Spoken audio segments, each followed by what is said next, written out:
بسم اللہ الرحمن الرحیم۔ الصلاۃ والسلام علیک یا رسول اللہ وعلی آلک و اصحابک یا حبیب اللہ۔ ناظرین و سامعین، السلام علیکم ورحمۃ اللہ وبرکاتہ۔ ایک مرتبہ پھر پیش خدمت ہے سوال و جواب کی نشست بعنوان ہم اور آپ علامہ اوکاڑوی کے ساتھ، جس میں آپ اپنے شرعی مسائل کے بارے میں رہنمائی حاصل کر سکیں گے حضرت علامہ مولانا ڈاکٹر کوکب نورانی اوکاڑوی صاحب دامت برکاتہم العالیہ سے۔ آپ ایک عرصہ دراز سے دنیا بھر میں مسلک حق کے حقیقی ترجمان کی حیثیت سے خدمات سر انجام دے رہے ہیں۔ آئیے ہم مل کر انہیں خوش آمدید کہتے ہیں۔ السلام علیکم ورحمۃ اللہ وبرکاتہ۔ وعلیکم السلام ورحمۃ اللہ وبرکاتہ، اور تمام ناظرین و سامعین کو بھی السلام علیکم ورحمۃ اللہ وبرکاتہ۔ آپ لوگ اپنے سوالات اسی لائیو اسٹریم کے کامنٹ سیکشن میں لکھ سکتے ہیں۔ اگر آپ کی آئی ڈی اپنے اصل نام کے ساتھ نہیں تو آپ سوال کے ابتدا میں اپنا نام اور اپنے شہر کا نام لکھ کر بھیج دیجیے، آپ کا سوال شامل کر لیا جائے گا۔ اس کے علاوہ آپ کے اسکرین کے دائیں جانب ایک واٹس ایپ نمبر آ رہا ہوگا، آپ اس پر بھی اپنے سوالات بھیج سکتے ہیں دوران نشست۔ اور اس کے علاوہ پیج ان باکس کی سہولت آپ کے پاس موجود ہے، آپ وہاں اپنے سوالات بھیج سکتے ہیں۔ ہماری پوری کوشش ہوگی کہ کم سے کم وقت میں زیادہ سے زیادہ سوالات علامہ صاحب تک پہنچائیں۔ آج کا پہلا سوال محمد اعظم بیگ صاحب کا۔ زلفیں رکھنا سنت ہے؟ میں نے اکثر لوگوں کو دیکھا ہے کہ جو لوگ زلفیں رکھتے ہیں وہ اکثر اپنے بال پیچھے سے اسٹریٹ کٹواتے ہیں ایک ہی ترتیب میں، تو کیا اس اسٹائل میں بال کٹوانا سنت کے مطابق ہے یا اس کے خلاف؟ اور کیا اس طرح بس بڑے بال رکھنے سے ہی سنت ادا ہو جائے گی یا اور بھی احتیاطیں ہوں گی؟ بسم اللہ والحمد للہ والصلاة والسلام علی رسول اللہ۔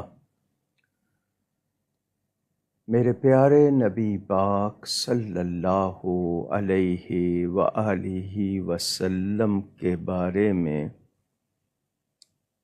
ہمیں یہ روایات سے معلوم ہوا کہ وہ 3 طرح بال مبارک رکھتے تھے، آدھے کان تک، اور یا کان کی لو یعنی کنارے تک، اور کبھی آپ کی مبارک زلفیں بڑی ہو جاتی تھیں تو کاندھے تک آ جاتی تھیں۔ یہ روایات ملتی ہیں، مگر یہ بات لوگ میرے خیال آج کی زبان میں پٹے بھی کہتے ہیں، سیدھے بال ہوں بڑے پٹے کہتے ہیں ان کو، اور بھی ہو سکتا ہے کوئی لفظ آپ کے ہاں ہو۔ سنت سمجھ کے رکھنا۔ نبی پاک صلی اللہ علیہ وسلم بہت زیادہ تیل لگاتے تھے، بالوں کی غذا ہے، صرف بال رکھے ہوئے بے ہنگم، یعنی کوئی ترتیب نہیں ہے، کنگھی نہیں کر رہے، دھو نہیں رہے، اس طرح منع کیا گیا ہے۔ بلکہ بال بکھرے ہوئے بالوں کو کہا گیا کہ اس کے پاس اتنا نہیں تھا کہ کنگھی کر لیتا۔ نظافت اور نفاست، ستھرائی، پاکیزگی بہت ضروری ہے۔ عورتوں کی شباہت بنا لینا، اس سے منع کیا گیا ہے۔ مرد عورتوں کی اور عورتیں مردوں کی شباہت، ریزمبلنس نہ اختیار کریں، واضح طور پر منع کیا گیا۔ لڑکیاں بوائے کٹ کروا رہی ہیں اور لڑکے عورتوں کی طرح چٹیا وغیرہ رکھ رہے ہیں، اس پہ وہ ریبن بھی باندھ لیتے ہیں، اور وہ یہ چیزیں نہیں ہونی چاہیے۔ جو شریعت کے تقاضے ہیں تو ان کو صفائی ستھرائی رکھیں، تیل لگائیں اور برے نہ لگیں آپ کو۔ یعنی آپ کا چہرہ بہت چھوٹا ہے، اس پہ آپ نے بہت زیادہ بال رکھے ہوئے ہیں اور ان کو آپ سنوارتے بھی نہیں ہیں تو معیوب یعنی برا لگے گا۔ تو خوبصورت لگے، زلفیں آپ کی کندھے تک آ جائیں لیکن وہ سیدھی ہوں، وہ عورتوں کی طرح چٹیا نما نہ ہوں۔ وہ چیز، بعضوں کے بال گھنگریالے ہوتے ہیں، کرل یعنی ان میں پیچ ہوتے ہیں، تو وہ پیچ ہے اگر اور وہ اس نے سنبھال کے صحیح طرح ہے کوئی حرج نہیں ہے، لیکن عورتوں کی شباہت نہ آئے، اور یہ جو پونی وغیرہ بنا لیتے ہیں باندھ کے، یہ چیز نہیں ہونی ہے، اور سنت سمجھ کے رکھیں اور ان کا خیال رکھیں۔ یہ ہمارے ہاں بہت سے لوگ نوجوان جو ہیں وہ سنت سمجھ کے تو نہیں رکھتے، وہ تو ویسے ہی رکھ رہے ہیں بڑے بال، اور وہ نہ ٹوپی پہنتے ہیں نہ پگڑی پہنتے ہیں، نماز نہیں پڑھتے پابندی۔ تو یہ چیز، اور پھر سنت کیا یہی ہے؟ سنت یہ بھی ہے کہ جھوٹ نہیں بولنا ہے، سنت یہ بھی ہے کہ ہم نے دھوکہ نہیں دینا ہے، سنت یہ بھی ہے کہ ہم نے عزت کرنی ہے، شفقت کرنی ہے، پھر باقی چیزوں کو بھی تو پیش نظر رکھیں۔ ہاں، نبی پاک صلی اللہ علیہ وسلم کا طریقہ اختیار کرنا بہت اچھی بات ہے، احتیاط رہے تو بہت اچھا ہے۔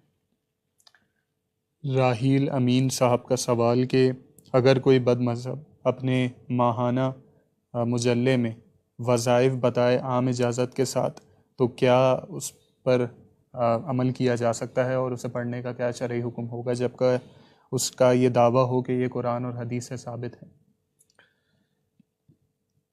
ہمارے ہاں لوگوں کے پاس وقت اگر ہے تو پھر آپ صرف ان کی ویب سائٹ یا ان کے پیج پر کیوں جاتے ہیں، یا ان کا مجلہ کیوں پڑھتے ہیں؟ کیا اہل سنت کا نہیں ہے کوئی؟ یا تو یہ ہے نا کہ ہمارے پاس نہ ہوں۔ لازمی بات ہے، آپ نے اگر کسی سے بیعت کی ہوئی ہے انہوں نے بھی آپ کو وظائف بتائے ہوں گے، مجموعہ ہائے وظائف، یعنی کتنے مجموعے مارکیٹ میں موجود ہیں مستند اہل سنت کی طرف سے۔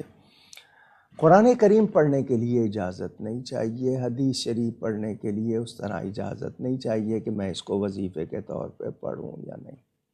حدیث شریف میں جو دعائیں ہیں وہ سب کے لیے ہیں۔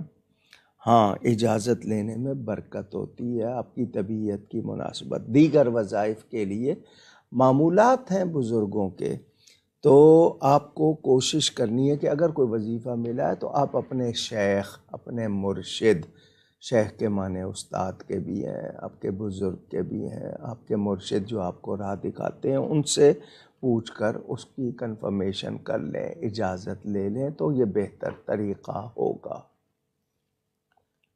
غلام مصطفیٰ صاحب کا سوال کہ تصوف میں انا الحق سے کیا مراد ہے؟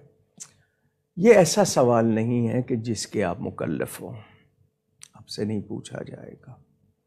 منزلیں، مرحلے، مجھے وہ سوال پوچھنے اور سمجھنے چاہیے جو میرے لیے ضروری ہیں، جن پر میں نے عمل کر کے اپنے آپ کو جنت کا مستحق بنانا ہے یا کامیاب بنانا ہے۔ بزرگوں کی ایسی باتیں اگر آپ سر عام پوچھ رہے ہیں تو آپ کو سمجھ کتنی ہے؟ لازمی بات ہے آپ روبرو نہیں ہیں، نہیں معلوم آپ کی ویکیبلری، آپ کی صلاحیت کتنی ہے۔ یہ ایک وقت ہوتا ہے، اولیاء کرام پر کیفیات ہوتی ہیں، پھر شطحیات بھی ہیں، کچھ عالم سکر ہوتا ہے، عالم صحب ہوتا ہے، اگر آپ جانتے ہیں، مدہوشی کا عالم ہے، ہوش کا عالم ہے، اس میں ان سے کچھ کلمات نکلتے ہیں، یہ وہ کیفیات کے ساتھ ہیں۔ عام آدمی، شریعت کا حکم اور ہے، اور یہ جو کیفیات ہیں وہ شریعت کا حکم لاگو ہوگا، کوئی بھی لفظ آئے گا اس پہ لاگو ہوگا، لیکن کس پر لاگو کر رہے ہیں؟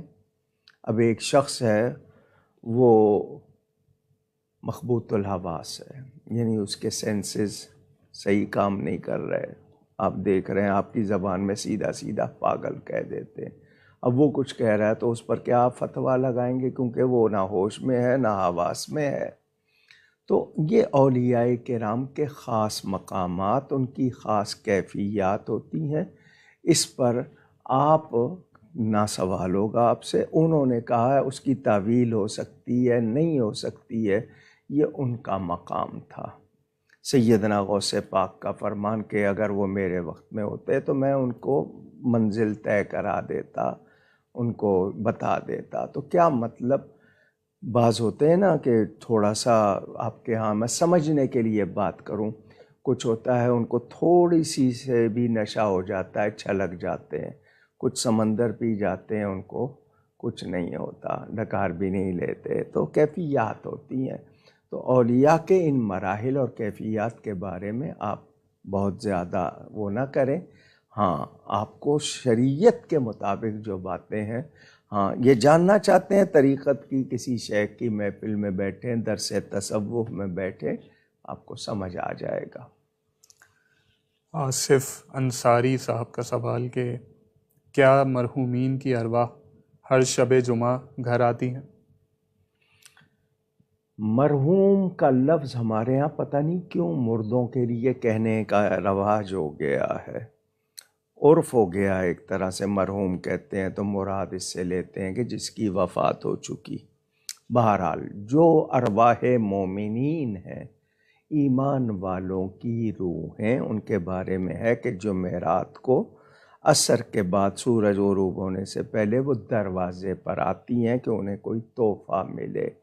کیا مطلب کہ گھر والے ان کو ایصال ثواب کریں، کچھ پڑھ کر، کچھ کھانا کسی کو کھلا کے، کوئی نیکی کر کے ان کے لیے دعا کریں، ان کو ثواب بخشیں۔ تو یہ روایات میں موجود ہے، اور اگر نہیں کوئی کرتا تو وہ مایوس لوٹ جاتی ہیں۔ اور ہمیں ویسے بھی تاکید ہے عصر اور مغرب کے درمیان فضول گوئی سے بچنا چاہیے۔ 2 وقت مل رہے ہوتے ہیں، اچھا کلام کریں آپ، اس میں اچھے کام میں مشغول رہیں، لیکن دنیا کے جھمیلوں میں ہم لوگ بہت سی چیزیں فراموش کر بیٹھے۔ پرانے لوگ تو عصر سے مغرب تک کا ایک طرح سے روزہ رکھتے تھے، یعنی زبان پر قابو کہ کوئی لفظ غلط نہ نکل جائے۔ تو کوشش کریں اس وقت ان کے لیے کم از کم دعا ہی کر دیں کہ تو یہ ثابت ہے کہ جمعرات کو اب ان کے بارے میں یہ روایت میں ملتا ہے۔ ذیشان صاحب کا سوال کہ کیا کھڑے ہو کر غسل کیا جا سکتا ہے؟ اصل میں انسان کو اس کی عزت کے لیے، انسان کو اس کے وقار کے لیے، ایمانی تقاضوں کے لیے تعلیم دی گئی کہ حیا اس میں ہونی چاہیے۔ ہم لوگ کھڑے ہو کر غسل کر سکتے ہیں، منع نہیں ہے۔ مثلاً میں جب مشرقی پاکستان جو اب بنگلہ دیش بن گیا وہاں گیا ہوں تو عورتوں کے لیے گھروں میں انہوں نے وہ رکھے ہوئے ہیں باتھ روم، اور مرد حضرات تالاب میں وہ غسل کرتے ہیں۔ اور تالاب میں لازمی بات ہے کون بیٹھ کے کرے گا، سب کھڑے ہو کے ہی کرتے ہیں۔ نلکے کے نیچے بیٹھ جاتے تھے لوگ، کرتے تھے، اور کپڑا باندھ لیتے تھے کہ ناف سے لے کر گھٹنے تک چھپا رہے، لیکن یہ کہ کھڑے ہو کر بھی آپ غسل کر سکتے ہیں۔ بہرحال اس میں اگر آپ کوئی وہاں پر بیٹھنے کی چیز رکھ لیتے ہیں تو بہتر ہو جاتا ہے۔ ہمیں بہت سی تعلیم دی گئی ہے حیا کے لیے اور ہماری سوچ کو درست رکھنے کے لیے، کہ ہم ہر حال میں یہ سمجھیں کہ اللہ تعالی ہمیں دیکھ رہا ہے، تو احتیاط رہے۔ بہرحال کھڑے ہو کے غسل کیا جا سکتا ہے۔ نعیم یونس صاحب کا سوال کہ ناپاکی کی حالت میں کیا قرآن پاک کی صورتیں پڑھی جا سکتی ہیں؟ مراد خاتون ہے مرد ہے؟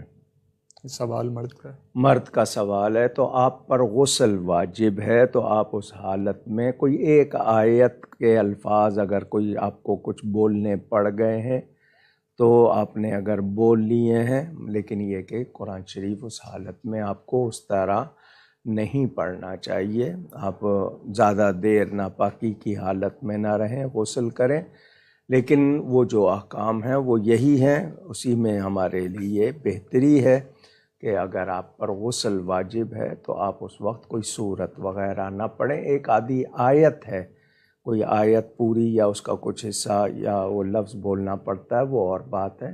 بسم اللہ جو ہے جیسے آیت ہے پڑھ سکتے ہیں، مگر کوئی سورت وغیرہ نہ پڑھیں، تو یہی ادب ہے، یہی بہتر ہے۔ عائشہ خانم صاحبہ کا سوال کہ کیا حضرت عیسیٰ علیہ السلام کے علاوہ بھی کوئی نبی حیات ہیں؟ ہمارے عقائد میں کیا کہتے ہیں؟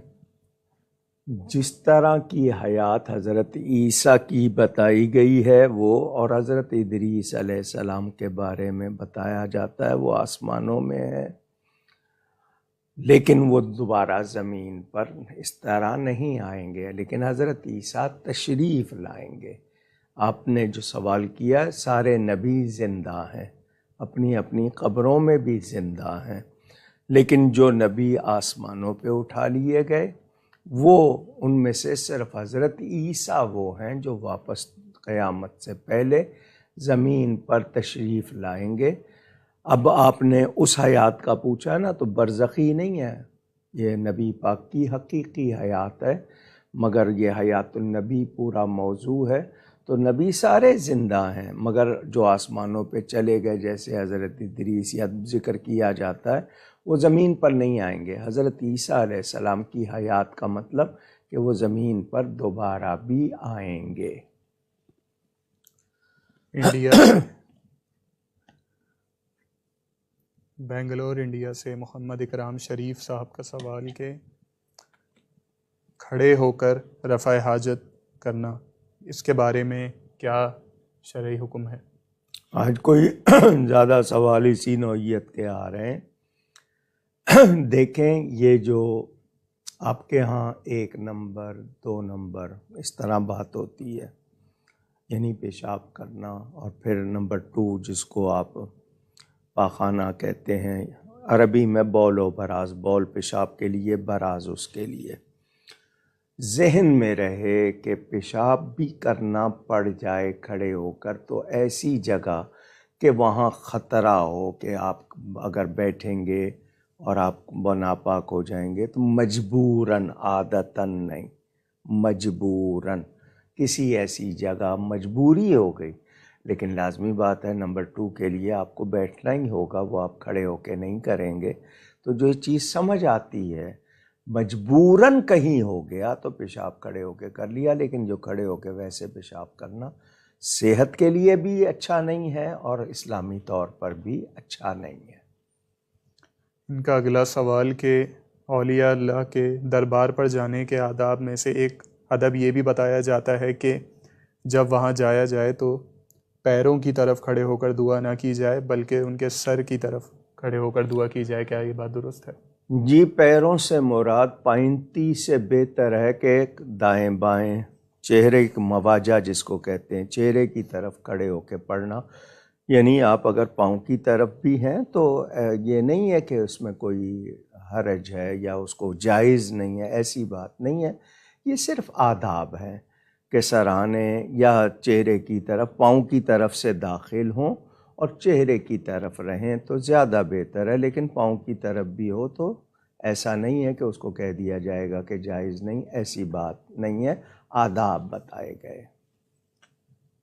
ان کا اگلا سوال کہ جب اولیاء اللہ کے دربار سے باہر نکلتے ہیں تو بغیر پیٹھ کیے الٹے پیر واپس آتے ہیں، ایسا کرنا کیسا ہے؟ یہ ادب ہے، یہ سمندر سے سکھایا گیا کہ سمندر کی لہریں جب کنارے کو، ساحل کو چھوتی ہیں تو پھر الٹی واپس جاتی ہیں، یہ اس سے رجعت قہقرہ اس کو کہتے ہیں۔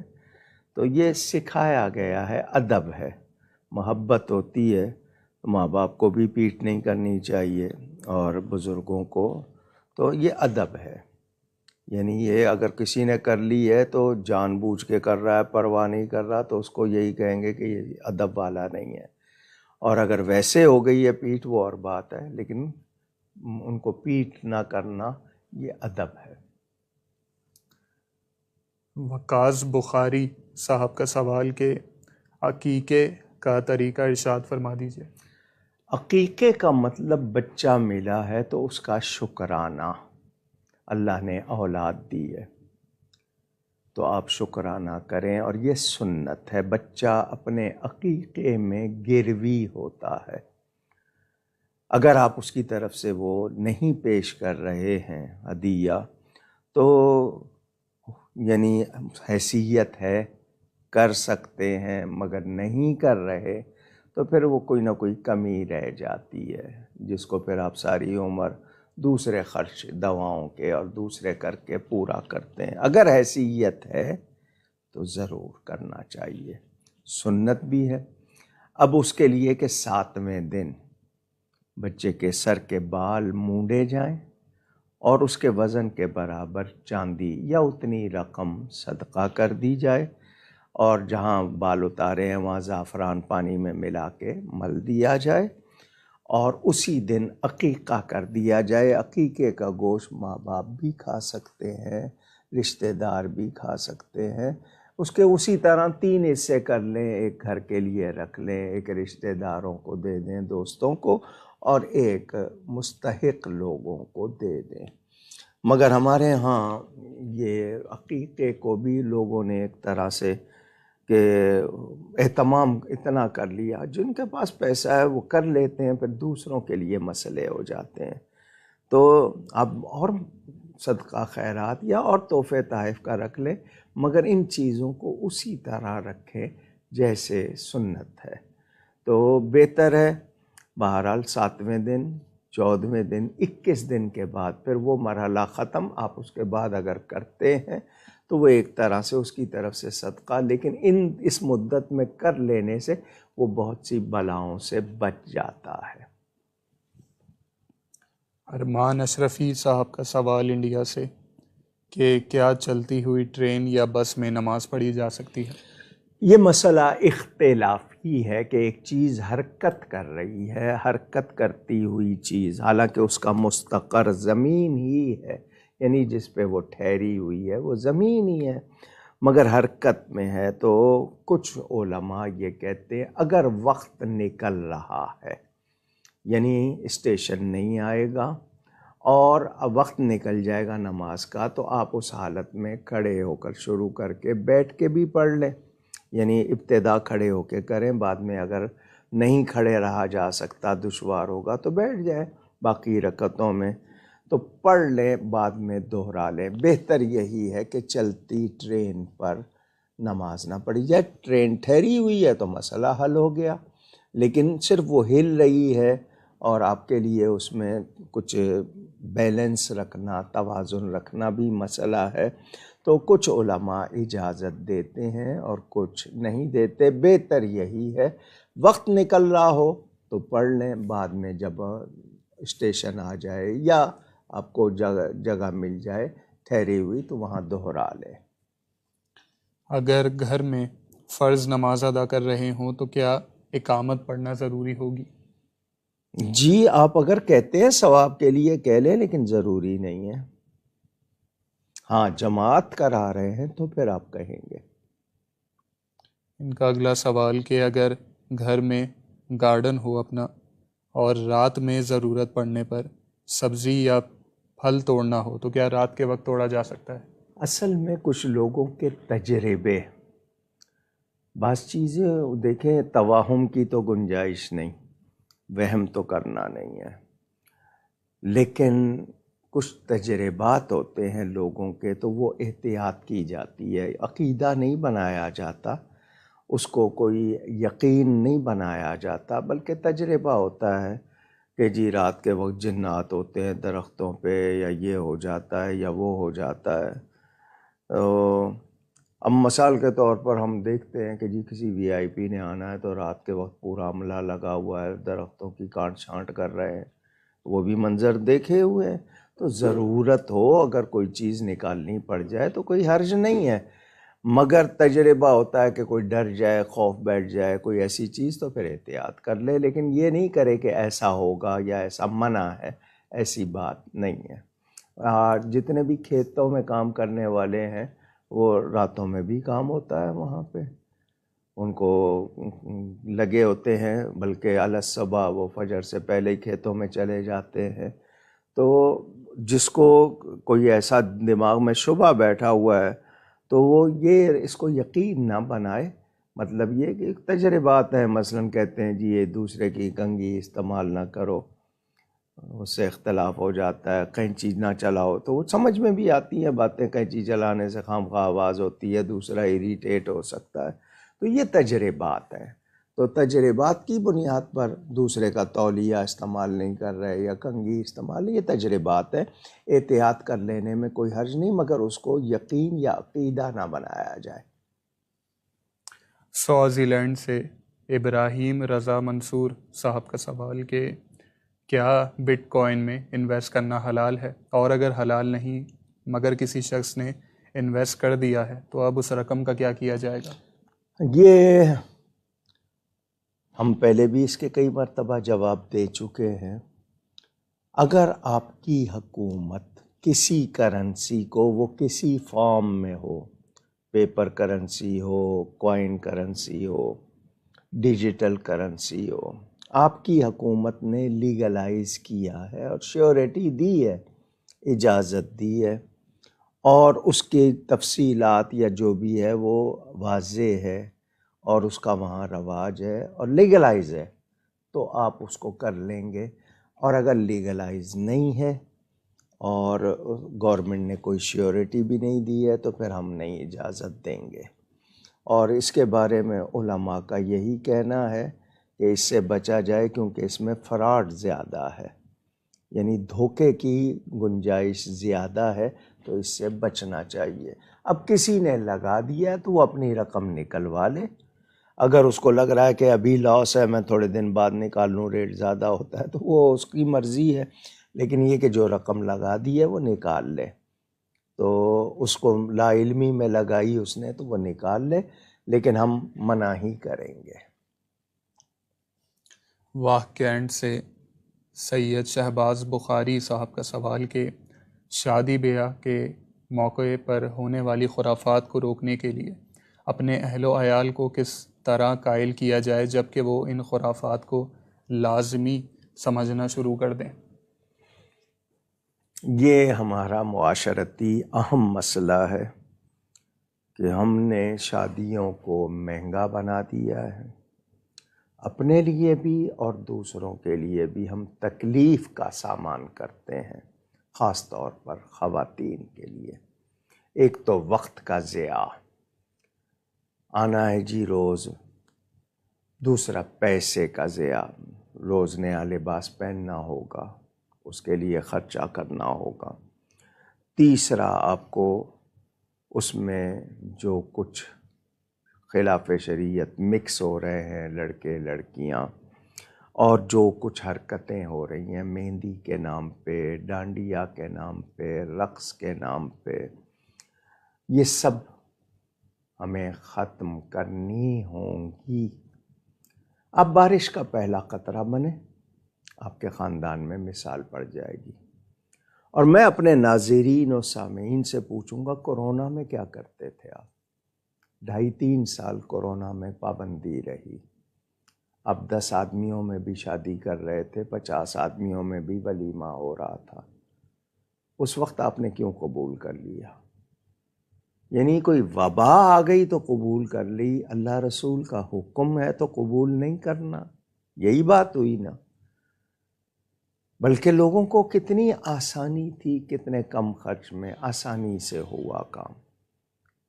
ہم نے اب مجھے یہ بتائیں کہ ایک گھرانہ بہت مالدار ہے، وہ 10 دن تک جناب چراغاں بھی، دیگیں بھی اور سب کچھ کر رہا ہے، دیکھنے والے اس کے رشتہ داروں میں کمزور بھی ہوں گے، دوستوں میں، وہ بچیاں جن کو یہ سب کچھ میسر نہیں ہے، ان کے دل پہ کیا گزرتی ہوگی؟ احساسات، جذبات، کیفیات، ان کا بھی تو کچھ خیال کیجیے۔ اب کتنے لوگوں کے لیے تکلیف کا سامان، پھر یہ کہ حفاظت کا مسئلہ، ٹھیک ہے اب آرٹیفیشل جیولری آ گئی ہے، یعنی نقلی زیورات، حالانکہ ان کو پہننا جائز نہیں ہے، سونا چاندی کے علاوہ کوئی میٹل نہیں پہنا جا سکتا، مگر آ گئی ہے، اب وہ لوگوں نے تو پہننا ہے، انہوں نے تو بننا سنورنا ہے۔ کتنے مسائل ہوتے ہیں۔ اچھا جی، پھر کسی کی کوئی چیز گر گئی، بندہ گر گیا، ٹاپس گر گئے، کسی کی کوئی چوڑی گر گئی، وہ الگ مسئلے ہوتے ہیں، ایک دوسرے پہ شک الگ مسئلہ، چوری کا خطرہ الگ، پھر جانا آنا اس میں کتنی دیر ہوتی ہے، اور پھر تصویریں بن رہی ہیں، مووی بن رہی ہے، بہت سی باتیں ہم نے کر دی ہیں۔ اب آپ کے بچے یا آپ کے بہن بھائی رشتہ دار نہیں راضی ہو رہے، آپ بائیکاٹ تو کر سکتے ہیں۔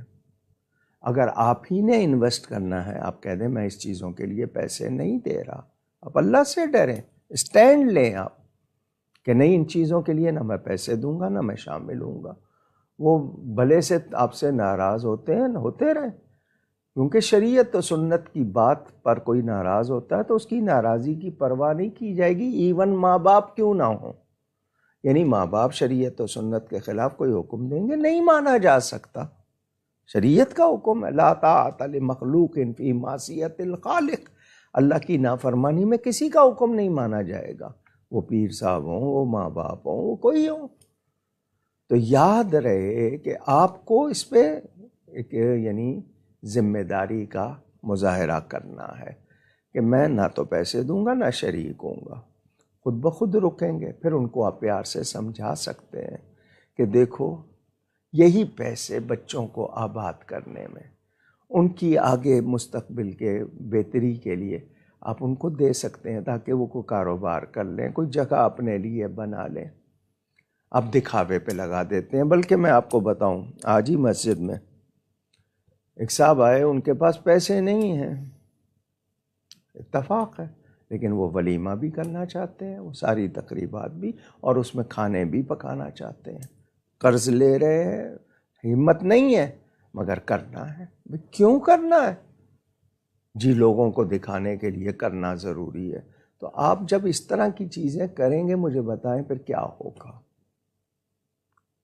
ہم نہیں رکیں گے، بھیڑ چال میں اسی طرح چلتا رہے گا۔ روکنا ہوگا، کوئی ایک کرے گا، اس سے دو، دو سے چار، اسی طرح چلے گا۔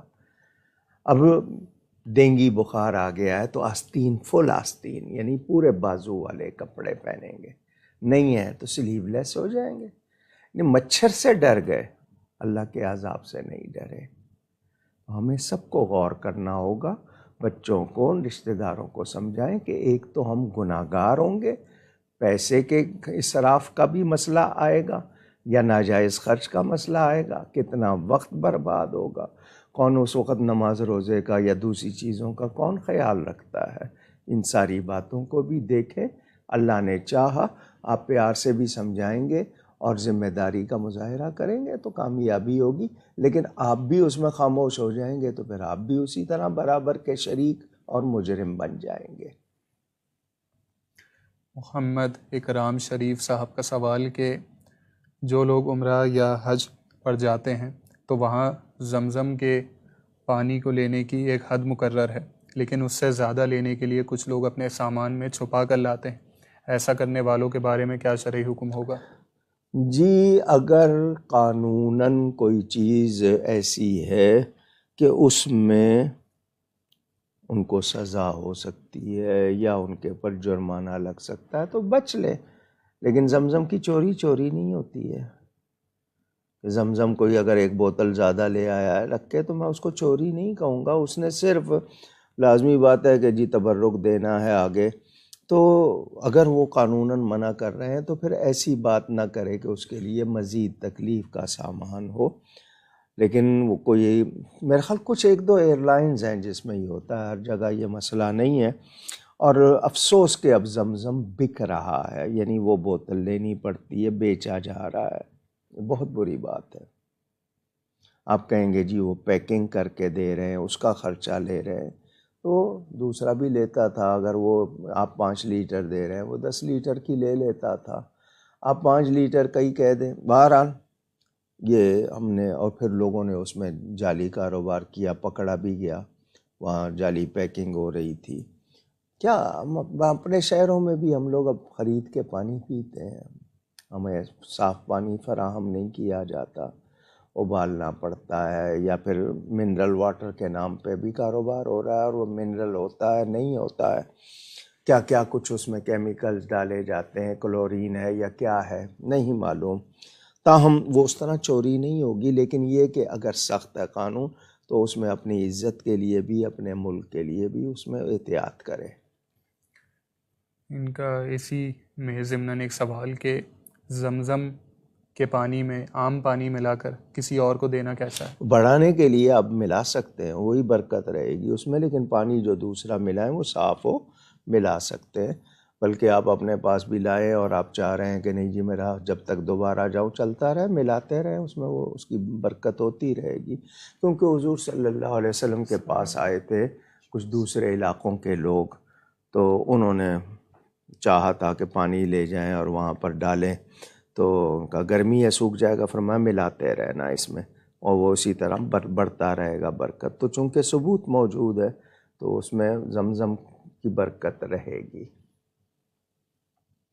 مقبول الرحمن صاحب کا سوال کہ والدین نے بچپن میں عقیقہ نہیں کیا، کیا اولاد بالغ ہونے کے بعد خود اپنا عقیقہ کر سکتی ہے؟ اگر اس سے پہلے کوئی آپ کی طرف سے صدقہ ہو چکا ہے، آپ صدقہ کر چکے ہیں، تو وہ ختم ہو گیا۔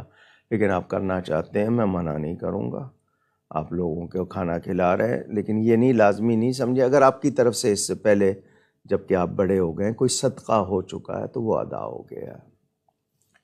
انڈیا سے اویس رضا صاحب کا سوال کہ یہاں انڈیا میں ایک ٹی وی چینل آتا ہے الرا ٹی وی کے نام سے، جس میں آنے والے لوگ خود کو اہل سنت سے منسوب کرتے ہیں۔ یونس الگوہر نام کے ایک شخص ہیں اور ان کے بیانات کافی عجیب ہوتے ہیں، آپ اصلاح فرما دیجئے کہ وہ واقعی اہل سنت سے تعلق ہے ان کا؟ مجھے خبر ہی نہیں، پہلی مرتبہ نام سنا۔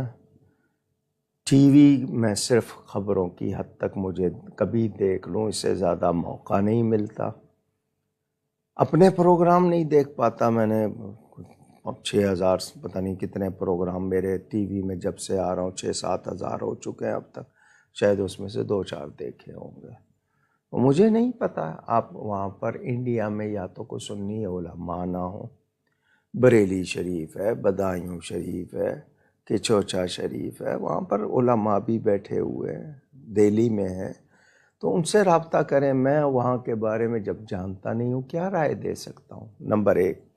نمبر 2 یہ کہ اہل سنت کون ہے، یہ میں یہاں پروگرام بھی کر چکا ہوں، میری تحریریں موجود ہیں، اہل سنت کون اردو انگلش دونوں زبانوں میں موجود ہیں۔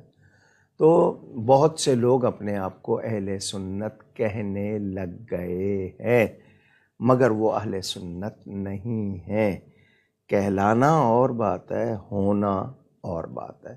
تو اہل سنت کی تعریف اگر آپ کو معلوم ہے، اس پر کوئی پورا نہیں اترتا۔ بہت سے لوگ آئے ہوئے، اب یہ جب سے سوشل میڈیا نکلا ہے اور پرابلم ہو گئی ہے، اچھا کسی کو بلایا جائے روبرو آ کے بات کرو، کوئی آتا نہیں ہے، ہمت نہیں ہے، بس وہاں بیٹھے ہوئے بند کمرے میں جو چاہیں کہہ رہے ہیں۔ تو دلو والی بات ہے کہ خود گمراہ ہو رہے ہیں، خود گمراہ ہیں، دوسروں کو گمراہ کر رہے ہیں۔ لیکن جو صحیح ہیں اور صحیح بات کریں، صحیح لوگ بھی اگر ان سے کوئی غلطی ہو جاتی ہے وہ رجوع کر لیتے ہیں، صحیح کی صحیح بات، صحیح کی صحیح بات مانی جائے گی۔ یہ السلام علیکم ورحمۃ اللہ وبرکاتہ۔ کچھ تکنیکی دشواریوں کی وجہ سے ابھی پروگرام کچھ تعطل کا شکار ہوا ہے، جس کے لیے ہم معذرت چاہتے ہیں۔ ہماری ٹیم مسلسل اس کوشش میں تھی کہ یہ مسئلہ جلد سے جلد حل ہو سکے اور نشست دوبارہ بحال کی جا سکے، اور یہ الحمدللہ یہ مسئلہ حل ہو گیا ہے اور ہم دوبارہ آپ کی خدمت میں اب حاضر ہیں۔ جہاں سے سوالات رہ گئے تھے انہی سوالات سے دوبارہ آغاز کریں گے۔ ثاقب صاحب کا سوال تھا جس پر ہم تھے، کیا شوہر اپنی زوجہ کو غسل اور کفن دے سکتا ہے اور قبر میں اتار سکتا ہے؟ جی انٹرنیٹ کی پرابلم ہو گئی تھی، جواب میں نے دے دیا، لیکن یہ کہ وہ شاید آپ لوگوں تک نہیں پہنچا۔ ایسی نوبت شاید ہی کہیں آئے کہ مرد اور عورت صرف 2 افراد ہوں اور ان کے ارد گرد کوئی اور نہ ہو، کوئی جنگل میں یا کسی جگہ، بہت مشکل ہے۔ تو ایک ہوتی ہے حالت اضطرار، لاچاری کے کچھ اور نہیں ہو سکتا، لیکن جہاں میسر ہے وہاں ایسا کیوں کرنا ہے؟ رشتہ دار یا دوسرے موجود ہوتے ہیں، عورت ہے اس کا غسل دینے کے لیے، اور خواتین ہوتی ہیں، تو ایسی صورت میں مرد کو نہیں دینا چاہیے۔ آپ بزرگوں کی مثال دیں گے، ان کا معاملہ اور تھا، اس کو اپنے اوپر اپلائی نہ کریں۔ کہیں مجبوری ہے، لاچاری ہے تو معاملہ اور ہے، ورنہ احتیاط اسی میں ہے کہ جو طریقہ ہے اسی کو ہی اپنایا جائے۔ مفصل میں نے پہلے کہا تھا، اب میں نے مختصر جواب پیش کیا ہے۔ ان کا غلام مصطفیٰ صاحب کا سوال کہ اگر کسی شخص کو اس بات کا علم نہ ہو کہ اس کا حقیقی باپ کون ہے، اور ایک مدت بعد پتہ چلے کہ جس شخص کو وہ اپنا سگا باپ سمجھتا آیا تھا وہ اس کا سگا باپ نہیں ہے، اب اس شخص کے نکاح کے وقت جب ولدیت پکاری گئی تو اسی سوتیلے باپ کے نام سے پکاری گئی، تو اب اس نکاح کا کیا شرعی حکم ہوگا؟ نکاح جب ہوا تھا تو لڑکی والوں کو، لڑکے والوں کو، رشتہ داروں کو یہ معلوم تھا کہ اس کا اصلی باپ کون ہے اور یہ لے پالک ایڈاپٹیڈ متبنہ ہے؟ کیا معلوم تھا؟ اگر معلوم تھا سب کو تو پھر تو اور بات ہے، لیکن معلوم نہیں تھا تو پھر یہ کہ غلطی ہوئی ہے، اور قرآن میں واضح حکم ہے ادعوہم لآبائہم هو اقسط عند اللہ، جو باپ ہوں انہی کے نام سے پکارا جانا چاہیے، اور اگر کسی نے لے پالک ہے، ایڈاپٹیڈ ہے تو بتا دینا چاہیے۔ تو اب یہ ہے کہ ان کے علم میں تھا یا نہیں تھا۔ اگر علم میں تھا، ان کو معلوم تھا تو پھر تو کوئی حرج نہیں ہو گیا، معلوم نہیں تھا تو پھر غلطی ہوئی ہے، آپ ان کو بتا بھی دیں اور برکت کے لیے تجدید نکاح کر لیں۔ ان کا اگلا سوال کہ کن باتوں کا خیال رکھنا چاہیے نکاح سے پہلے، نکاح کے وقت اور نکاح کے بعد؟ کیا مطلب؟ خیال رکھنے سے کیا مراد ہے؟ آپ شریعت و سنت کو اپنائیں، غلط طریقے نہ اپنائیں۔ جو ہمارے ہاں رسم و رواج کے طور پر کچھ چیزیں ہم نے اپنا لی ہیں، ان میں سے جتنی غلطیاں ہیں وہ نہ کریں۔ بہت یعنی کچھ ہندوانہ رسمیں کچھ ٹی وی سے، کچھ ڈراموں سے اڈاپٹ کر لی ہیں، ان غلط چیزوں سے بچیں، سنت طریقے اختیار کریں، پاکیزہ طریقے اختیار کریں، شرم و حیا والے طریقے اختیار کریں، اچھے طریقے اختیار کریں کہ میسج بھی اچھا جائے، اور فضول خرچی سے، دکھاوے سے، غلط چیزوں سے بچیں۔ میں تو یہی، اب یہ کہ جسمانی طور پر کیا ہے، ایمانی طور پر کیا ہے، اخلاقی طور پر کیا ہے، آپ کے ماحول کے حساب سے کیا ہے، تو عرفی چیزیں بھی ہیں آپ کے ہاں، تو جو بھی آپ دیکھیں فضول خرچی میں آ رہی ہے، دکھاوے میں آ رہی ہے، یا شریعت و سنت کے خلاف جا رہی ہے، ان سے بچیں۔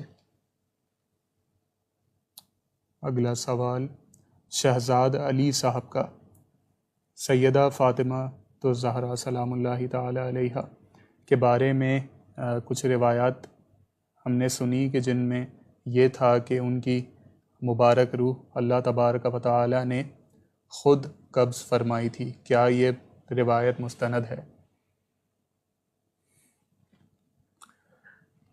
سیدہ پاک کس شان کی خاتون ہیں، کتنا مرتبہ ہے، اس کا تو ہمیں پورا اندازہ بھی نہیں، قرآن و سنت کے مطابق بیان کرتے ہیں۔ وہ میرے نبی پاک صلی اللہ علیہ وسلم کی اولاد میں سب سے افضل ہیں، انہی سے نبی پاک کی اولاد کا سلسلہ چلا، مگر ان کے بارے میں ایسی باتیں کرنا جو شرعاً ثابت نہ ہو یا حقائق کے منافی ہوں، نہیں کرنی چاہیے۔ لوگوں نے کچھ باتیں ایسی بھی مشہور کر رکھی ہیں، جیسے میں نے آپ کو پہلے بھی بتایا تھا، 10 بیویوں کی کہانی، 5 بیویوں کی کہانی، کچھ اور باتیں. تو یہ جو روایت بیان کی جاتی ہے کہ اللہ تعالیٰ نے خود ان کی روح قبض فرمائی، اس کی وہ حیثیت نہیں کہ ہم اسے بالکل درست یا مستند روایت کہیں. واللہ تعالی عالم. لاہور سے حماد صاحب کا سوال کہ کہا جاتا ہے کہ اولیاء اللہ اختیار رکھتے ہیں، لیکن مسلمانوں کے موجودہ حالات میں وہ اللہ تعالیٰ کی عطا کردہ طاقتوں کو استعمال کیوں نہیں فرماتے؟ اس کے پیچھے کیا حکمت ہے؟ پہلے سوال کے جواب میں قرآن کی 2 آیتیں پڑھ دوں جس نے سوال کیا ہے. اللہ یتوفی الانفس حین موتکم کے الفاظ اگر میں صحیح پڑھ رہا ہوں تو، اور ملک الموت الذی وکل بکم، یہ 2 آیتیں قرآن کی ہیں. اللہ تعالی جان نکالتا ہے موت کے وقت. دوسری میں کہ اللہ کی طرف سے فرشتہ مقرر ہے. فرشتے کا کرنا اللہ ہی کے حکم پر ہے، وہ اللہ ہی کا کرنا ہے. میں نے 2 آیتیں پڑھی ہیں، قرآن کی ہیں. اب آپ مجھے اس کے بارے میں بتا دیں. اگر آپ کو اتنی سمجھ ہے تو آپ مجھے بتائیں ان 2 آیتوں میں تطبیق کیسے کریں گے آپ. لازمی بات ہے فرشتہ اللہ کے حکم کے بغیر نہ کر سکتا ہے نہ کرتا ہے. وہ اللہ ہی کا حکم ہوگا، وہ اللہ ہی کی طرف سے ہوگا. اب آپ کا سوال جو دوسرا آپ نے ابھی کیا ہے کہ اولیاء اللہ اختیار رکھتے ہیں. اولیاء کرام اللہ کے مددگار، اللہ کے پیارے، اللہ کے دوست. تکوین اور تشریع آپ نے لفظ سنے ہوں گے، تکوینی اور تشریعی. اللہ والوں کو کمال حاصل ہے اللہ کی عطا سے. اللہ والوں کی تمام قوتیں اللہ ہی کی طرف سے ہیں، وہ ذاتی نہیں ہیں ان لوگوں کی. ان کو ولی بنایا تو اللہ نے، اختیار دیا ہے تو اللہ نے. یہ میری آپ کی خواہشات پر نہیں، رب تعالیٰ کے احکام پر پابند ہوتے ہیں. کیا تقدیر ہے، کیا مقدر ہے. انہیں ہم نے تو یہاں تک پڑھا ہے، کوئی آدمی جاتا ہے کوئی بات کہتا ہے ان سے کہ جی ایسی دعا کر دیں، تو انہیں اس دعا سے بھی روک دیا جاتا ہے، کیونکہ تقدیر میں جو لکھا ہوتا ہے وہ دعا اس کے مطابق نہیں ہوتی. اللہ ان کی زبان پر آنے ہی نہیں دیتا وہ لفظ. اولیاء کرام اللہ کی عطا سے آج بھی ہمارے لیے امان ہیں. ان کی قبریں موجود ہیں اسی کی وجہ سے. مثلا میں کراچی شہر کی بات کروں، ہر کنارے پر مزار ہے، انہی کی برکات ہے، ان کی وجہ سے. اور ساری کائنات میں نبی پاک صلی اللہ علیہ وسلم کی برکت سے. میرا آپ کا یہ سوچنا کہ جی ایسی چیزیں ہو رہی ہیں اس وقت، اولیاء کیوں نہیں کر رہے، وہ کیا کچھ کر رہے ہیں، ہمیں ہو سکتا ہے اندازہ ہی نہ ہو. کتنی چیزیں ان کی وجہ سے رکی ہوئی ہوں، وہ اللہ کی بارگاہ میں کہہ رہے ہوں اور وہ سبب بن رہے ہوں، ہمیں نہ علم ہو. تو ہم اس بات کو ذہن میں رکھیں کہ وہ رب تعالیٰ کے پیارے ہیں، رب کی رضا کے خلاف نہیں کرتے، مشیت کے خلاف نہیں کرتے.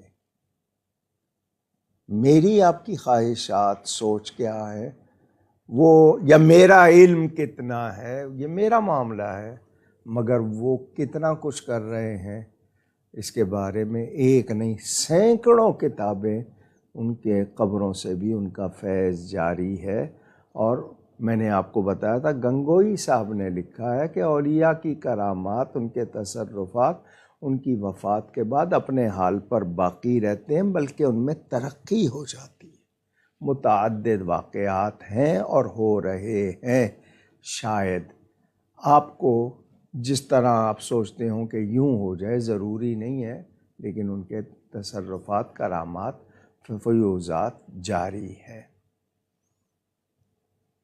ان کا اگلا سوال کہ کچھ لوگ غوث اعظم رضی اللہ تعالیٰ عنہ کا یہ فرمان کہ میرا قدم تمام اولیاء کی گردن پر ہے، یہ کہہ کر رد کر دیتے ہیں کہ غوث اعظم رضی اللہ تعالیٰ عنہ بہت ہی ان کی طبیعت میں تواضع تھا اور بہت ہی عاجز تھے، تو وہ یہ جملہ کہہ ہی نہیں سکتے۔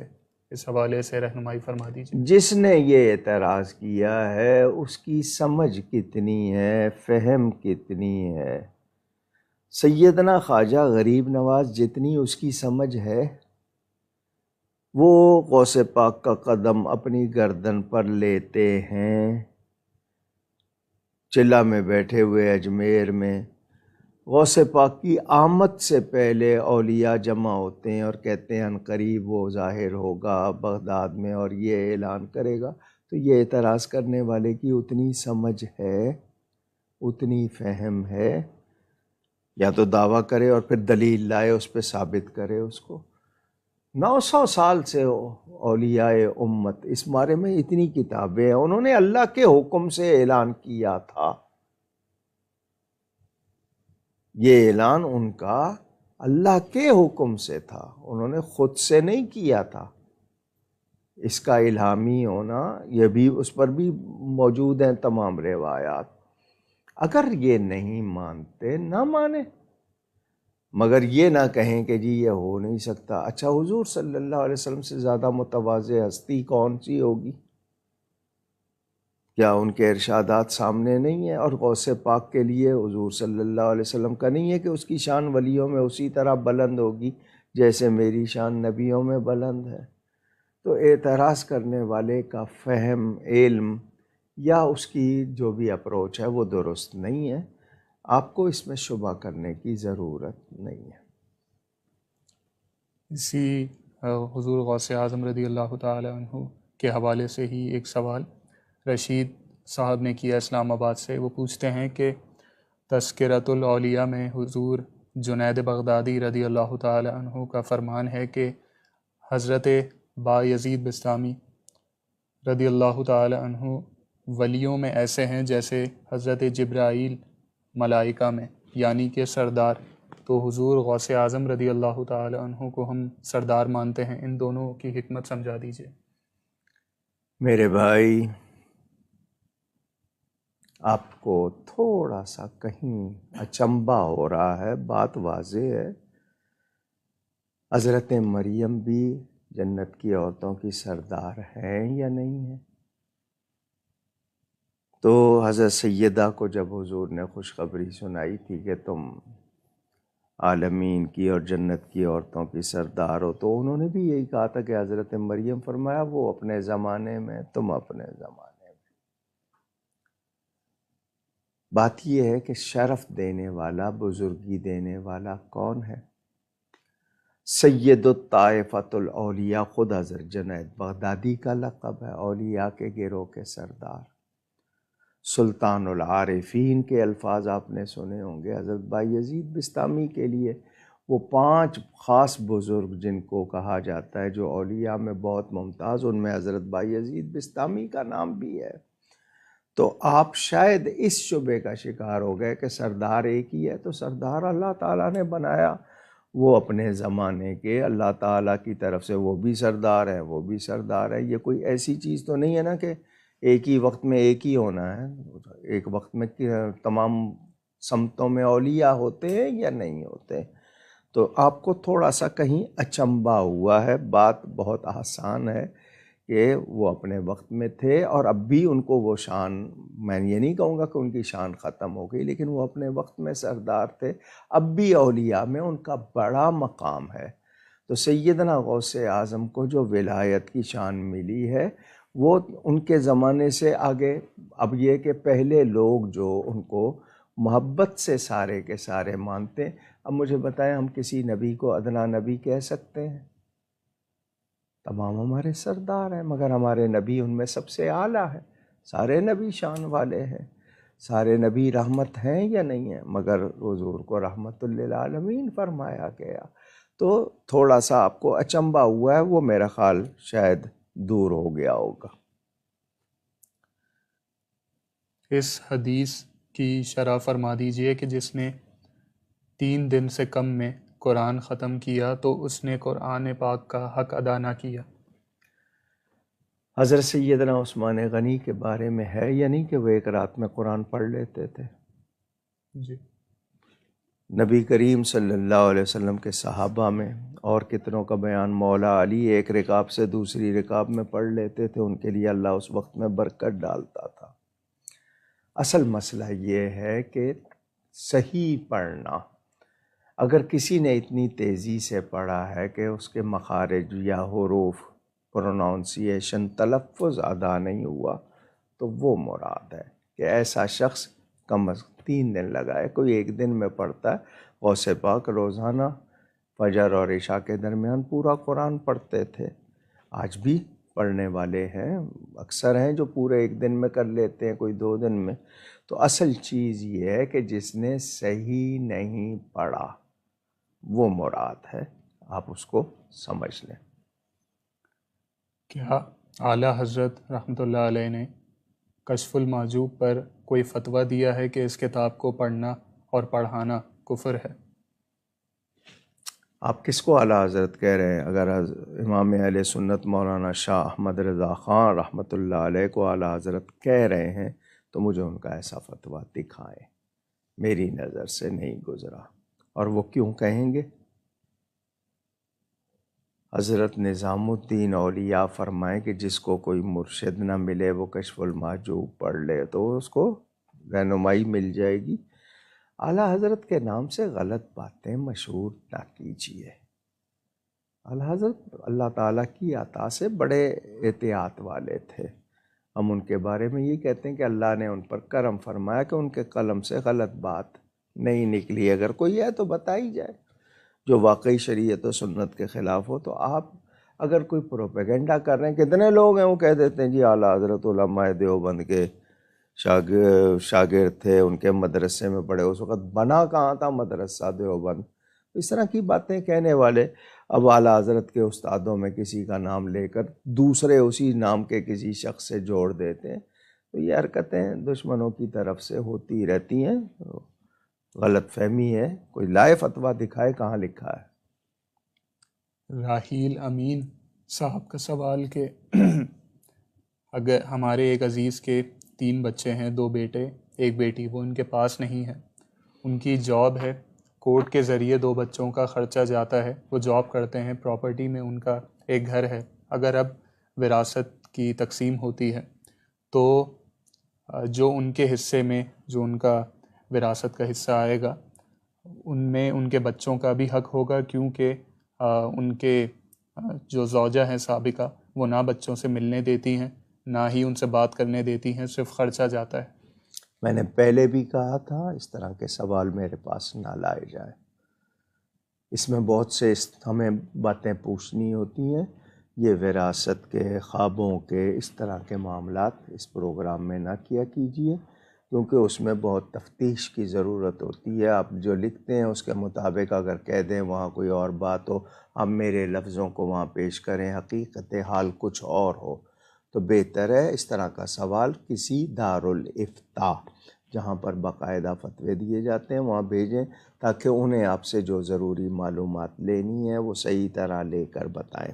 بہرحال ایک بنیادی مسئلہ، باپ یا ماں کی اولاد وارث ہوتی ہے؟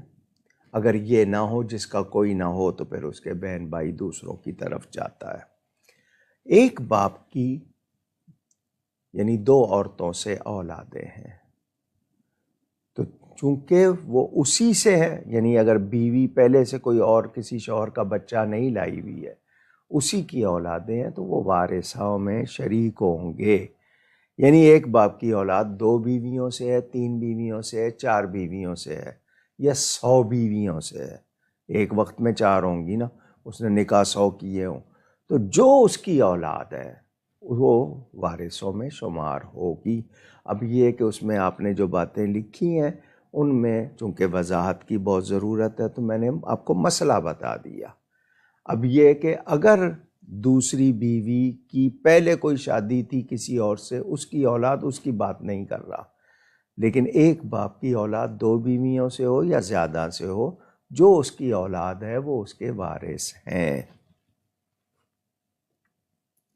محمد عدنان صاحب کے سوالات، ان کا پہلا سوال کہ قبر پر پھول اور سبزہ اگانے کے لیے بیج وغیرہ قبر پر ڈال سکتے ہیں جبکہ اس بات کا یقین ہو کہ اس سے قبر کو کوئی نقصان نہیں پہنچے گا؟ جی بیج لگا دیے، بس ایسے نہ لگائے جائیں جن کی جڑیں بہت زیادہ سخت ہو کر یا بہت بڑی ہوتی ہیں، تو چھوٹے چھوٹے پودے پھولوں کے لگا لیے جاتے ہیں، ٹہنیاں لگا لی جاتی ہیں، سبزہ لگا لیا جائے، کوئی حرج نہیں ہے۔ وہ بیج لگانے سے ہو یا ویسے ہو، لازمی بات ہے نیچے آپ نے وہ سل لگائی ہوگی، وہ اس کے اوپر مٹی ہے، بس یہ ہو کہ ایسی وہ اس کی جڑ نہ پھیلے جو قبر کو توڑ دے، وہ والی یعنی ایسی سخت نہ لگائی جائے، باقی لگائیں۔ اور اس کے لیے حدیث شریف موجود ہے، کیونکہ ہر شے اللہ کی تسبیح اس کی تعریف کے ساتھ، وَإِن مِّن شَيْءٍ إِلَّا يُسَبِّحُ بِحَمْدِهِ، تو وہ جب تک تازہ وہ رہیں گے، تسبیح پڑھیں گے، اس سے قبر والا مانوس بھی ہوگا، اس کو فائدہ بھی ہوگا۔ ان کا اگلا سوال کہ حالت نماز میں مچھر تکلیف دے رہے تھے تو ہاتھ بڑھا کر کسی ایک کو اگر مار دیا تو کیا یہ عمل کثیر میں شمار ہوگا؟ 2 ہاتھوں کو تالی بجا کے مارے گا، وہ عمل کثیر ہوگا۔ ویسے اس کو وہاں پر دبا دیا ہے، لیکن اس سے خون جو ہے اگر وہ لگا ہے تو پھر وہ کپڑے پہ یا کسی جگہ لگا ہے، وہ غلط ہے۔ تو اگر کوئی ایسا ہے تو معمولی سے عمل سے ایک ہاتھ سے کر رہا ہے اور بہت زیادہ اس کو نہیں کرنی پڑے گی تو عمل کثیر نہیں ہوگا۔ نابالغ کے لیے بھی سویم یا 40ویں کی فاتحہ کرنا ضروری ہے؟ بالکل نہیں، نابالغ کے لیے نہیں کی جاتی ان کے لیے، تو بلکہ ان کو تو آگے آپ کو جنازے میں کیا پڑھتے ہیں، شافعا و مشفعا، شافعتا و مشفعا، کہ ان کو ہمارے لیے آگے شفاعت کرنے والا بنا۔ تو چونکہ وہ نابالغ ہیں تو ان کے لیے اس طرح نہیں کہ سویم کر رہے ہیں، آپ دعا کرنی ہے، ضرور کریں ان کی طرف سے۔ آپ کو کوئی آپ ان کو چاہ رہے ہیں ایصال ثواب کرنا چاہ رہے ہیں تو منع نہیں ہے، لیکن کیا نہیں جاتا، کیونکہ ان کے لیے تو آگے دعا کی جاتی ہے کہ ان کو ہمارے لیے ذریعہ بنا۔ مسجد کے فنڈ سے امام صاحب کی مدد کی جا سکتی ہے؟ مدد سے مراد آپ جو ضروری ہوتی ہے، اگر ان کو ایکسٹرا کچھ دینا ہوتا ہے نا تو وہ نہیں ہے، خدمات کے حوالے سے آپ دے رہے ہیں، سالانہ آپ کا طریقہ ہے کہ آپ ان کو ایک تنخواہ زیادہ دے دیتے ہیں، وہ چیزیں ہو سکتی ہیں، لیکن ویسے ان کی کوئی مدد کرنی ہے تو اس کے لیے آپ کو پبلک کو بتانا ہے کہ جی یہ اس میں جو کلی اختیار کے ساتھ دے کیا جائے، ورنہ یہ کہ ویسے لوگ کمیٹی والے دوسروں سے مل کر، نمازیوں سے مل کر ان کی مدد کر دیں، کیونکہ مسجد کے جو اخراجات ہیں اس میں ان کی تنخواہ تو آ سکتی ہے، یعنی ان کی ضروریات تو آ سکتی ہیں، اس کے علاوہ ان کی جو مدد ہے اس میں تھوڑا سا کلام ہے۔ کیا کسی ایک میت کے 2 نماز جنازہ ہو سکتے ہیں؟ اگر والی جو کہتے ہیں نا ان کی اولاد ہے مثال کے طور پر شامل نہیں ہوئی ہے پہلے جنازے میں، وہ پڑھنا چاہتے ہیں یا پہلے میں ہو گئے ہیں لیکن باقی دوسری جگہ، اب جگہ بدلی ہے تو سفر کر کے گئے ہیں تو ایک جگہ جنازہ ہوا ہے، پھر سفر کر کے گئے ہیں تو وہاں جنازہ وہ ہو سکتا ہے، مگر ایک ہی وقت میں جنازہ اگر ہوا کہ جی وہ آواز نہیں گئی، لوگ پڑھ نہیں سکے، تو اس صورت میں ہوتا ہے۔ ناروے سے عثمان شفیع صاحب کا سوال کہ کچھ لوگ کہتے ہیں کہ اہل کتاب کا ذبیحہ حلال ہے، کیا آج کے دور میں بھی حکم یہی ہے؟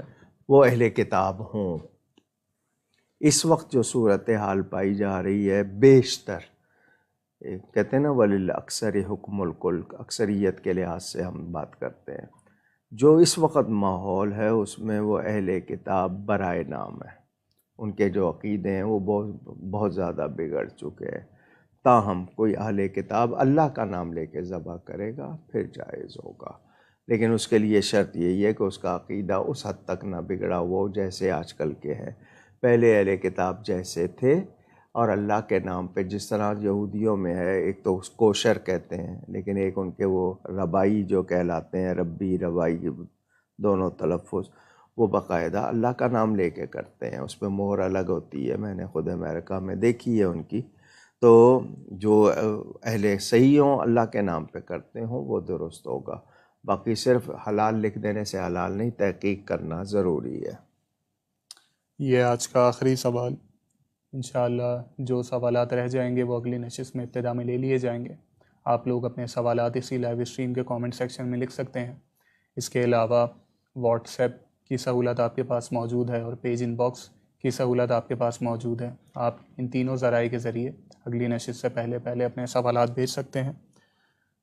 آج کا آخری سوال اسلام آباد سے رشید صاحب کا، ملفوظات اعلیٰ حضرت میں یہ لکھا ہوا ہے کہ غزوہ احزاب کے واقعے میں جب اللہ تعالیٰ نے شمالی ہوا کو بانجھ کر دیا حکم نہ ماننے پر، ہم ہمیشہ سے یہ سنتے آئے ہیں کہ جن و انس کے علاوہ باقی تمام مخلوق اللہ تعالیٰ کی اطاعت کرتی ہے۔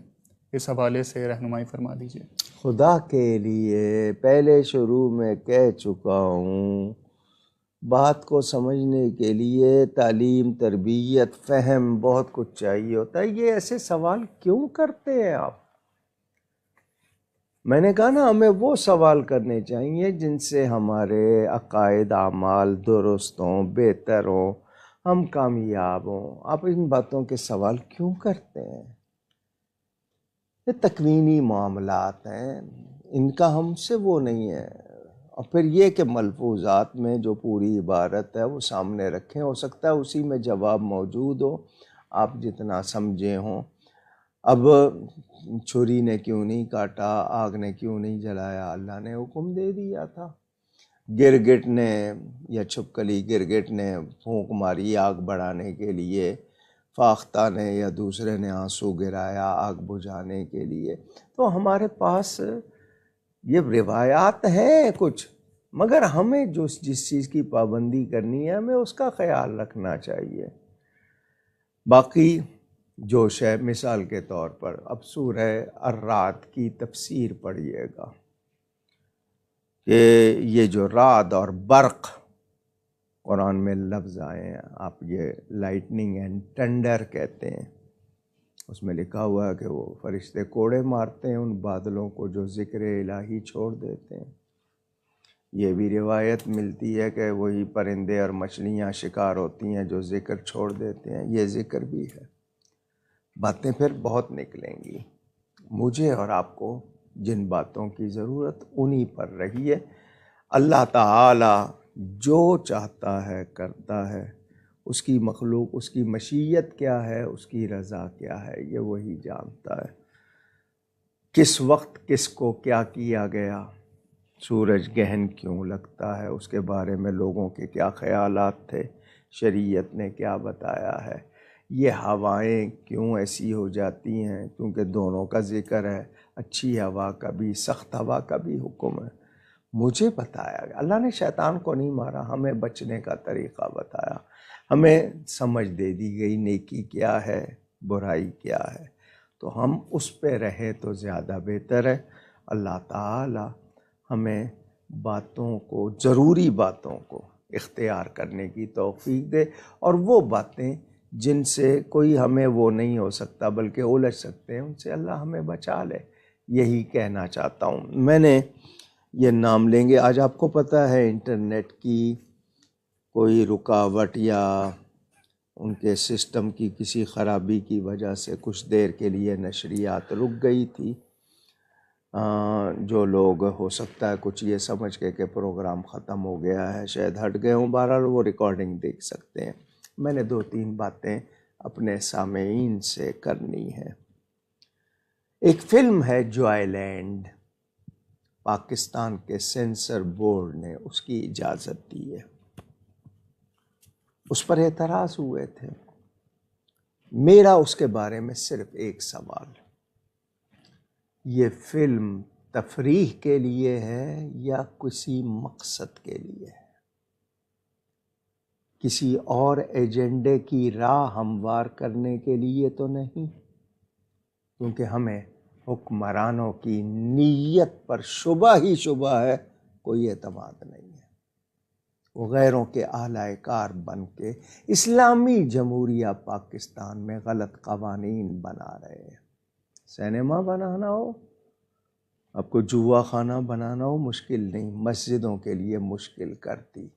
یہ جو گئے ہیں نا صاحب، جو آپ کرسی کے دیوانے ہوئے ہیں بہت، انہوں نے مدرسوں، صرف غیروں کے کہنے پہ مدرسوں مساجد کے لیے اتنے سخت قوانین بنائے ہیں، آپ کو کیا بتاؤں۔ دوبارہ ری رجسٹر کرواؤ، وہ نہیں ہو رہا ہے، 10 لاکھ روپے 5 لاکھ روپے رشوت مانگی جا رہی ہے، کیونکہ قانون ایسا بنا دیا ہے اور پریشان کیا جا رہا ہے۔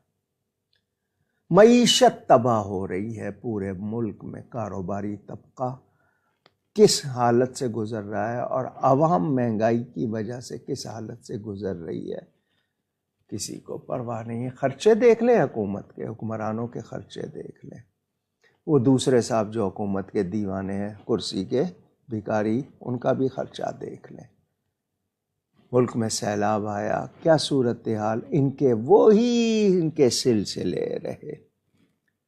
یہ جو ادارے ہیں، فوج ہے ہماری، عدلیہ ہے، پارلیمنٹ ہے، اس پر ہم لوگ اعتراضات اور اس طرح کریں تو پھر ہم دشمنوں کو راہ دے رہے ہیں، ان کا کام آسان کر رہے ہیں، بلکہ ان کا فائدہ کر رہے ہیں۔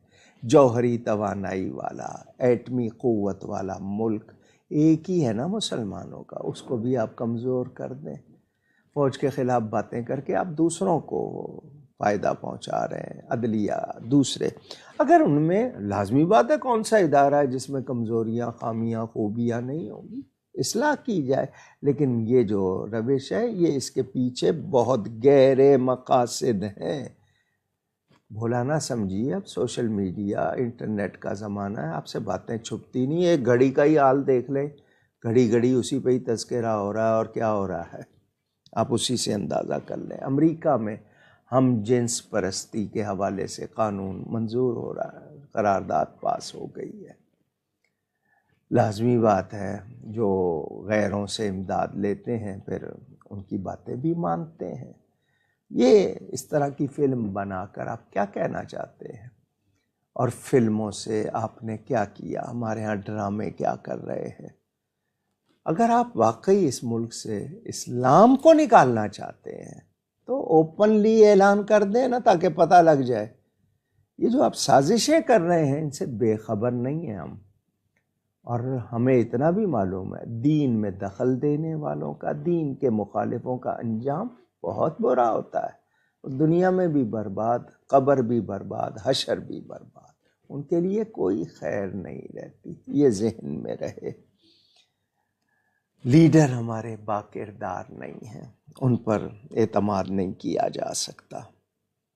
مجھے نہیں معلوم سیاسی مقاصد کیا ہیں اور ارادے کیا ہیں، پیچھے سے ان کو کیا کیا کہا جا رہا ہے۔ یہ تو کٹ پتلیاں جس کو پپٹ کہتے ہیں، پتہ ہے، جو اس وقت تخت پر ہیں، جو پہلے تھے۔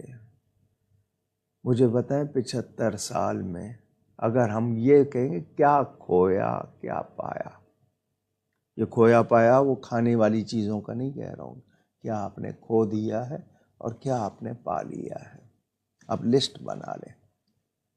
یہ تو رب تعالیٰ کی مہربانی، پتہ نہیں کس کی برکت ہے کہ یہ ملک چل رہا ہے، ورنہ اس کو کھانے میں کس نے کسر چھوڑی، اس کو بگاڑنے میں کس نے کوئی کسر رکھی ہے۔ تو میری خاص طور پر اگر میری بات سنی جا رہی ہے، کیونکہ آپ کے خلاف بات ہو فوراً آپ ایکشن لیتے ہیں، میں دین کے لیے بات کر رہا ہوں، وطن کی محبت، یہ وطن اور دین کی محبت ہمارے لیے بنیادی بات ہے۔ ہم اس وطن کے لیے بھی کوئی خلاف بات نہیں کرنا چاہتے، نہ سننا چاہتے، دین کے حوالے سے حکمرانوں سے یہی کہنا، دین میں مداخلت نہ کریں، اللہ سے ڈریں۔ آپ نے یہاں کی عدالتوں سے اپنے مقدمے کلیئر کرا لیے، یا یہاں پبلک کو بے وقوف بنا لیا، مارچ کر لیے، وہ لانگ مارچ ہو یا رانگ مارچ ہو، وہ آپ نے کر لیے۔ قبر میں جانا ہے، حشر میں اللہ کو جواب دینا ہے۔ کون ہے جس کے پیچھے اس پر کسی کا خون نہ ہو، کسی کا وبال نہ ہو، کسی کا حق نہ مارا ہو؟ کون ہے؟ لوگوں کے لیے آپ نے کیا کیا ہے؟ آپ نے صرف اپنے لیے کیا ہے۔ جو پارٹی آتی ہے وہ گروہی مفاد کے لیے۔ کیا ہو رہا ہے سندھ میں، کیا ہو رہا ہے بلوچستان میں، دیکھ رہے ہیں۔ کشمیر کے لیے کیا کیا ہے سوائے نعرہ لگانے کے؟ مجھے پوچھنا ہے آپ سے کہ آپ کو کیا خدا یاد ہے؟ اگر یاد ہے تو اپنی اصلاح کر لیجئے، توبہ کا دروازہ بند نہیں ہوا۔ اور اگر آپ کو اللہ یاد نہیں ہے تو پھر آپ سوچ لیجئے کہ آپ کے لیے پھر کوئی خیر نہیں۔ میں ایک مرتبہ پھر اہل سنت سے کہوں گا، اپنے آپ کو پہچانیے، اپنے آپ کو قوت بنائیے۔ یہ گروہ در گروہ تقسیم، باتوں پہ اختلاف کو اچھالنا، پاکستان ہندوستان میں اہل سنت کو باقاعدہ لڑوایا جا رہا ہے۔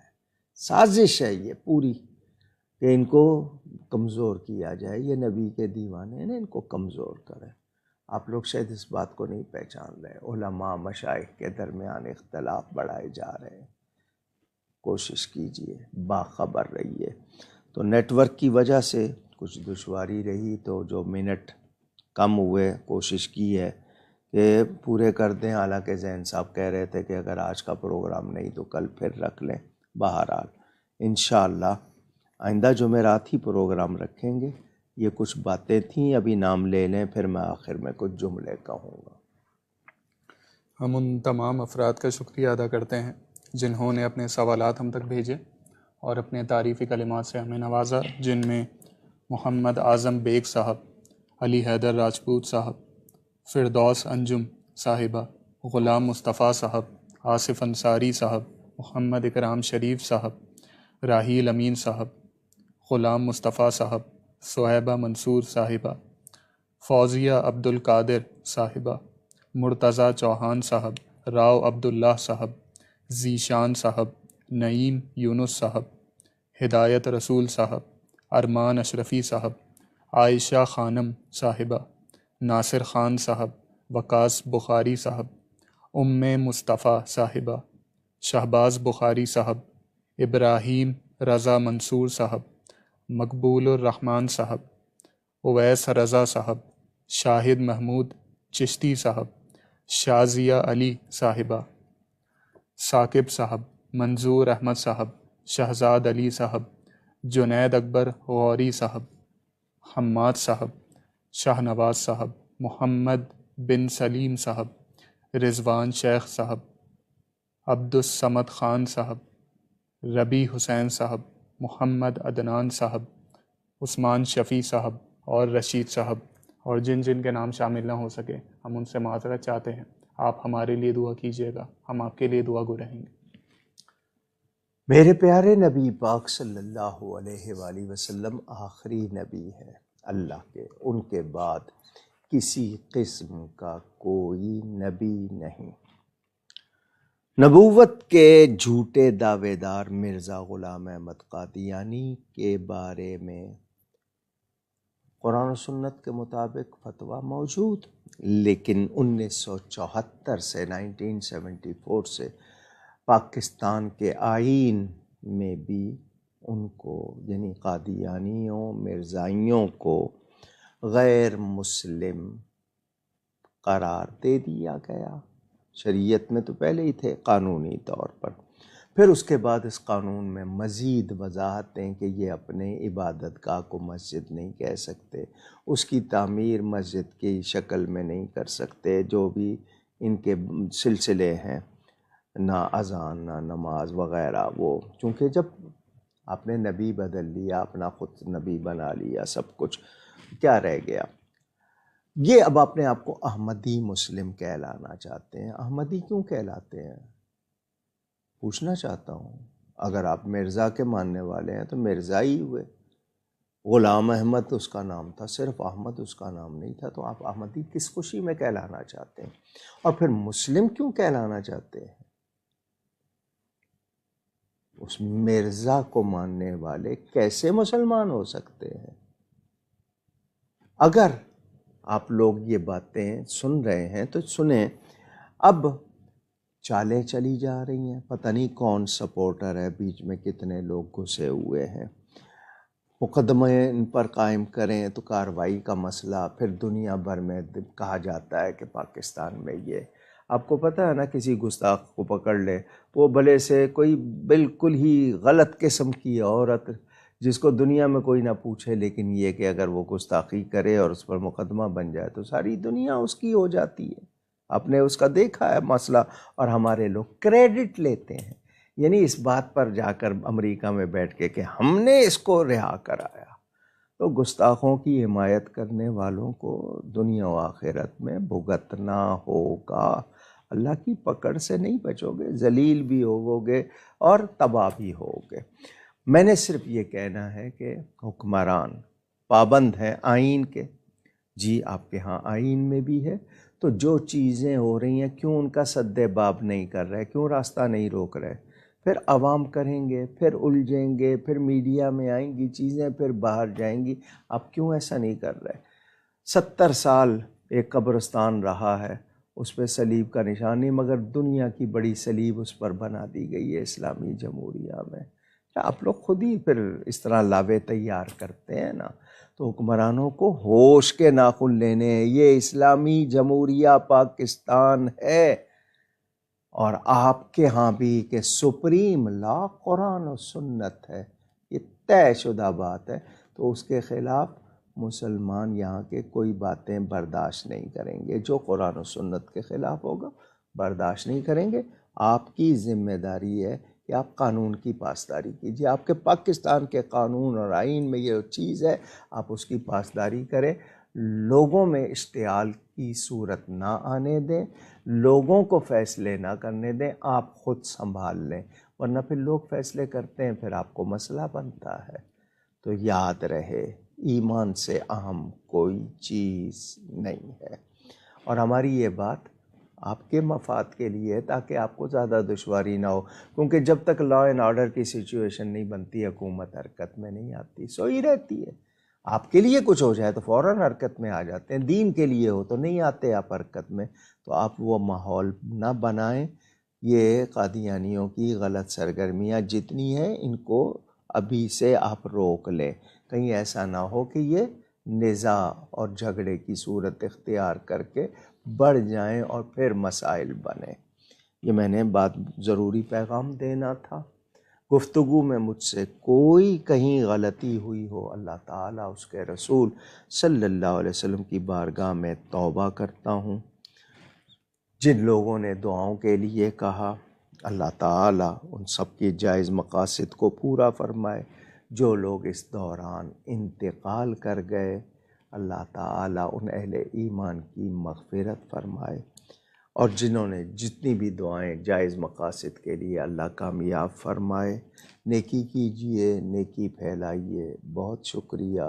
والسلام علیکم ورحمۃ اللہ وبرکاتہ۔